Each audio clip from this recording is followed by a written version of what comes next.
Hello నమస్తే. Most comedy news ఒకటి చదివాను. ఆ కామెడీ న్యూస్ చదవాలనిపించింది. మీ అందరికి చదువుతున్నాను. నిజంగా కామెడీ న్యూసే ఇది.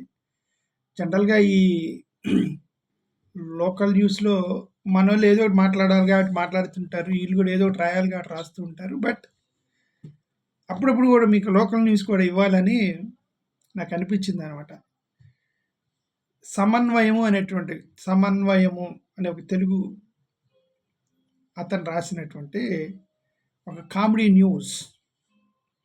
ఆ న్యూస్ ఏంటంటే BJP senior leader MLA Vishnukumar Raju YSRCP విలీనం గురించి, అంటే బీజేపీలో విలీనం గురించి ఏదో అన్నారట. అది చూద్దాం. ఆ న్యూస్ మొత్తం చదువుతున్నా మీకోసం. తెలంగాణ రాజకీయాల్లో ఇప్పుడు బీజేపీలో బీఆర్ఎస్ విలీనం గురించి హాట్ టాపిక్గా ఉంది. ముఖ్యమంత్రి రేవంత్ రెడ్డి వ్యాఖ్యలతో ఇది మరింత ముదిరింది. ఓకే, తెలంగాణలో బీఆర్ఎస్ బీజేపీ విలీనం చేస్తున్నారని వీళ్ళు ప్రచారం చేస్తున్నారు. కేసీఆర్ సంగతి వీళ్ళకి తెలియదు.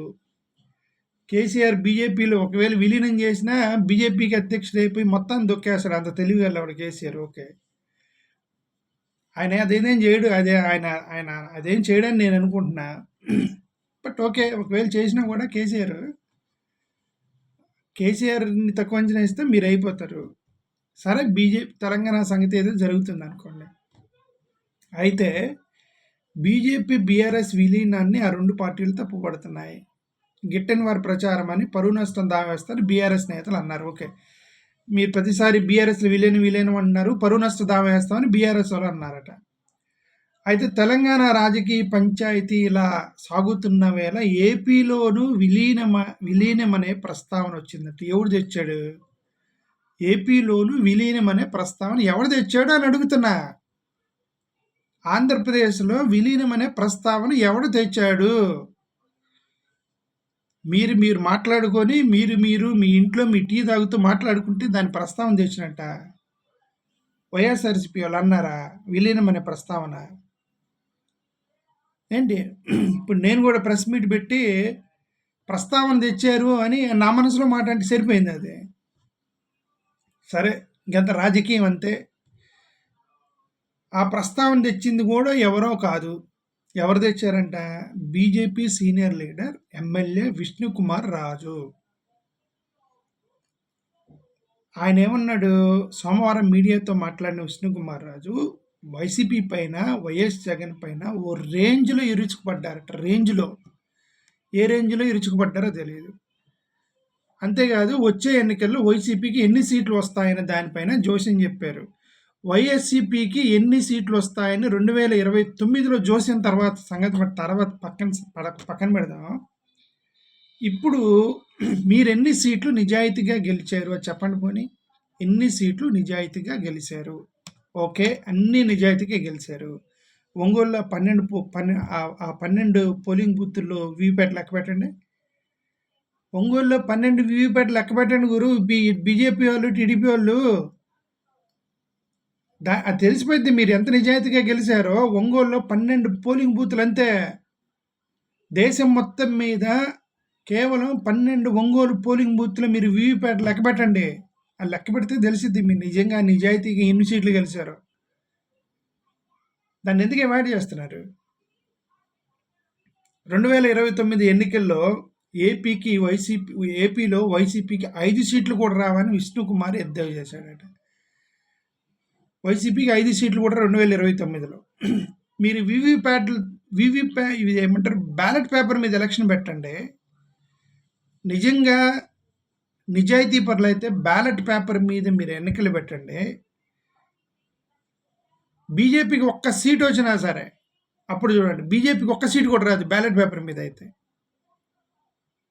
టీడీపీకి రావచ్చేమో 20-30, జనసేనకి రావచ్చేమో 1-2.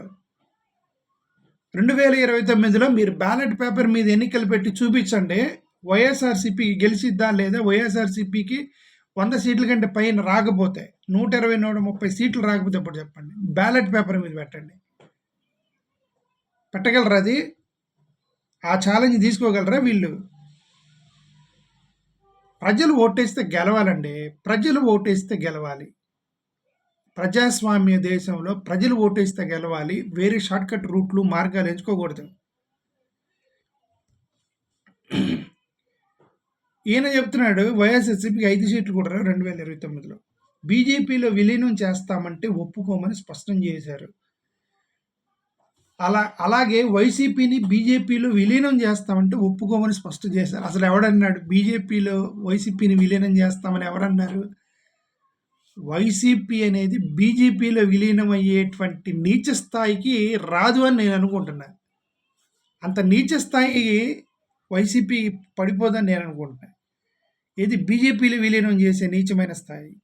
ఆ స్థాయికి వెళ్ళిద్దా వైసీపీ? కార్యకర్తలు కట్టగట్టుకుని దూకనన్ను దూకుతారు కానీ బీజేపీలో విలీనమైంది వైసీపీ. కలలు కంటున్నారా? Are you dreaming that BJP అది వైసీపీలో బీజేపీ విలీనం అనేట్టు డ్రీమింగ్ చేస్తున్నారా పగటి కాలంలో? ఓకే, బీజేపీలో విలీనం చేస్తామంటే ఒప్పుకోమని స్పష్టం చేశారు. బీజేపీలో వైసీపీ విలీనాన్ని తీవ్రంగా వ్యతిరేకిస్తామని అన్నారు. అసలు ఎవడు చేస్తా అన్నాడు ఫస్ట్ నువ్వు వ్యతిరేకించడానికి? బీజేపీలో వైసీపీని విలీనం చేయడానికి ఎవడు చేస్తున్నాడు ఫస్ట్ ఆఫ్ ఆల్? దానికి నువ్వెందుకు తీవ్రంగా వ్యతిరేకిస్తున్నారు? వైసీపీని విలీనం చేసుకొని బీజేపీ కూడా నాశనం కావాలా అంటూ సెటైర్లు వేశారంట. అంటే బీజేపీలో విలీనం అయితే బీజేపీ నాశనం కావాలా? అసలు ఏముంది నాశనం అవటానికి? బీజేపీ వైసీపీలో ఏముందండి నాశనం అవటానికి? ఉంటే కదా నాశనం అవటానికి ముందు బిల్డింగ్ కడితే కదా కూలటానికి.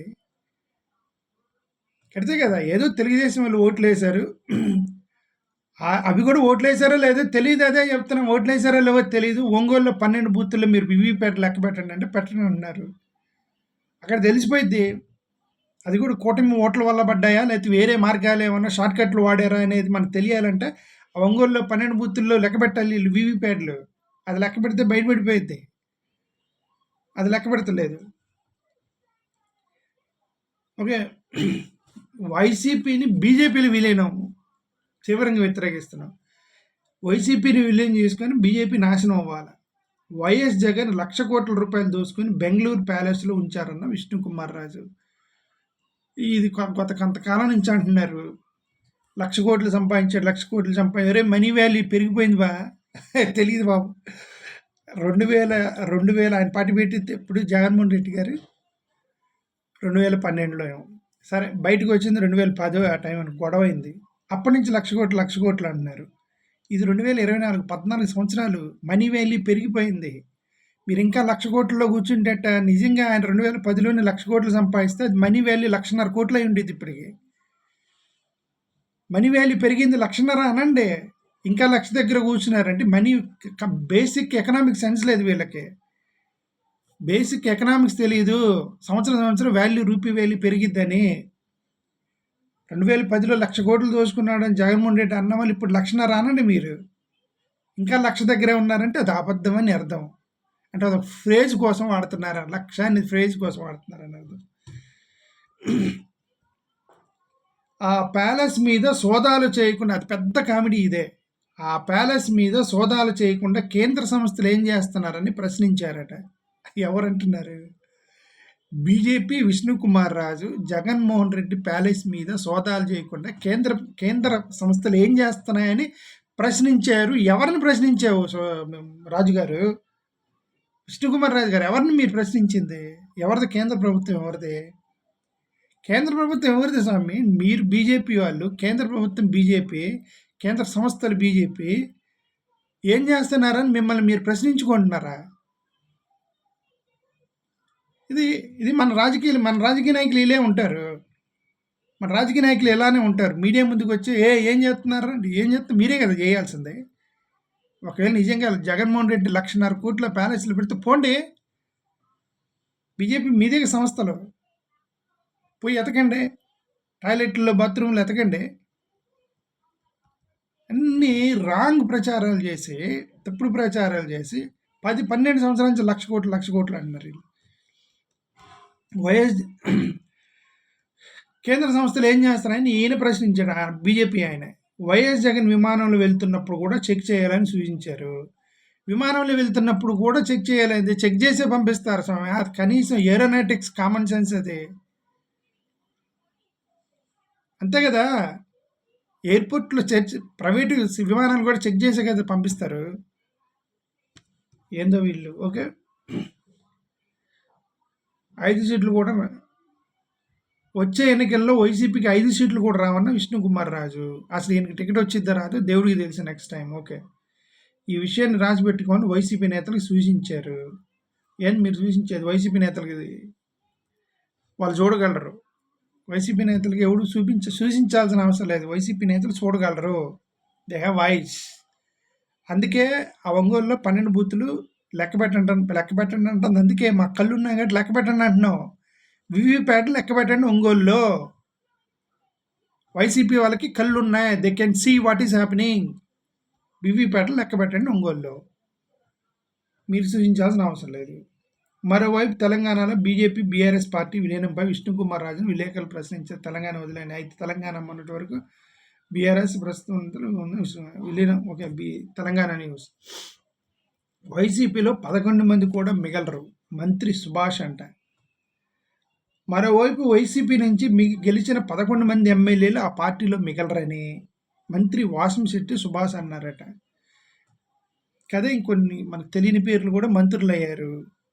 నాకు నిజంగా ఈ ఫస్ట్ టైం వింటున్నా. మంత్రి వాసంశెట్టి సుభాష్ జనసేన అతనా లేకపోతే టీడీపీ అతను మరి. ఓకే. బీజేపీ కరెక్ట్ టచ్లో. సరే, వాసంశెట్టి సుభాష్ గారు అన్నారట మంత్రి వైసీపీ నుంచి గెలిచిన 11 మంది కూడా ఉన్నారట. ఇక్కడ కామెడీ ఏంటంటే ఈ మంత్రి గారితో వైసీపీ ఎమ్మెల్యేలందరూ టచ్లో ఉన్నారట వైసీపీని వేయటానికి. వారంతా తమతో టచ్లో ఉన్నారంటే సంచలన వ్యాఖ్యలు చేశాడు. తాము గేట్లు ఓపెన్ చేస్తే వైఎస్ జగన్ తప్ప ఆ పార్టీలో ఎవరూ మిగలరని సుభాష్ అన్నారు. వైఎస్ జగన్ తప్ప ఏముంది అది కూడా అన్నారు కదా మీరు. మేము గేట్లు ఎత్తితే వైఎస్ జగన్ తప్ప ఏంటి? ఇప్పుడు అంతకుముందు ఆయన ఏంది విలీనం చేస్తానంటే జగన్ కూడా వచ్చి జాయిన్ అవుతాడని కదా అర్థం. అది కూడా అన్నారు కదా. మళ్ళీ జగన్ తప్పేంది? బీజేపీలో చేరతారు, విలీనం చేస్తే మేము ఒప్పుకోము ఆ సుత్తి అంటే అర్థం జగన్ చేరడని వాళ్ళే అంటున్నారు కదా. ఒక పక్క విలీనం అంటే ఒక పక్క అంతే. నాలుక లేని అంటే ఆలోచన లేని నాలుకని ఎటంటే తిప్పేటువంటి రాజకీయం, తప్పుడు ప్రచారాలు చేసేంటే రాజకీయం కింద లెక్క ఇవి. ఓకే. అయితే వైసీపీ నేతలు పార్టీలో చేర్చుకోవద్దని చంద్రబాబు చెప్పారన్న మంత్రి. అయితే టీడీపీ అతనై ఉంటాడు సుభాష్ గారు. పార్టీలు చేర్చుకోవద్దని చంద్రబాబు చెప్పారట. ఓకే. అందుకే తాము చేరికలను ఆహ్వానించలేదన్నారు. వైసీపీ వాళ్ళు వచ్చి చేరతానంటే చంద్రబాబు నాయుడు గారు వద్దన్నారట. అందుకని తాము చేరికలను ఆహ్వానించలేదట. మరి ఒంగోలులో 11 మంది కౌన్సిలర్ని ఎందుకు తీసుకెళ్లారు? చంద్రబాబు నాయుడు అడగకుండా చేశారా? విశాఖపట్నంలో చంద్రబాబు నాయుడు అడగకుండా చేశారా? కౌన్సిలర్స్ని వాళ్ళని ఎవరిని అడిగి తీసుకున్నారు? మీ సొంత పత్రం చేసి తీసుకున్నారా? చంద్రబాబు నాయుడు గారు చెప్పకుండానే. ఇక వైసీపీ పాలన జరిగిన అవినీతి గురించి ప్రశ్నిస్తారని భయంతోనే వైఎస్ జగన్ అసెంబ్లీకి రాకుండా వెనకాడుతున్నారని మంత్రి ఎద్దేవా చేశారు. ఇంక ఇదంతా కామన్ వదిలేండి. అంతే. దీంట్లో పెద్ద కామెడీ ఏంటంటే వైసీపీ బీజేపీలో విలీనం అనేది పెద్ద కామెడీగా అనిపించింది. అందుకే నేను ఇది వీడియో పెడుతున్నా. Thank you.